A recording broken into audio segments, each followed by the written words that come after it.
అందరికీ నమస్తే అండి. నిన్న మన అంబేద్కర్ కోనసీమ జిల్లాలో పవన్ కళ్యాణ్ గారు పుట్టినరోజు సందర్భంగా ఫ్లెక్సీ గురించి చిన్న వివాదం జరిగింది. చాలా దురదృష్టకరం. అయితే పవన్ కళ్యాణ్ గారు అంటే అందరికి అభిమానమే. ఆయన చాలా మంచి వ్యక్తి. మన హీరోని గౌరవించుకోవాలంటే మంచి రాతలు రాయాలి. ఆయన గౌరవాన్ని మనం కాపాడుకోవాలి. అంతే తప్ప ఇతరుల మనోభావం దెబ్బతినేలా మనం రాతలు రాయటం సరికాదు.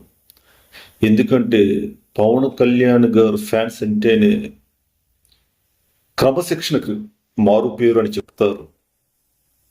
మరి అటువంటి అభిమానులు ఆయనకు ఉండటం నిజంగా ఆయన అదృష్టం.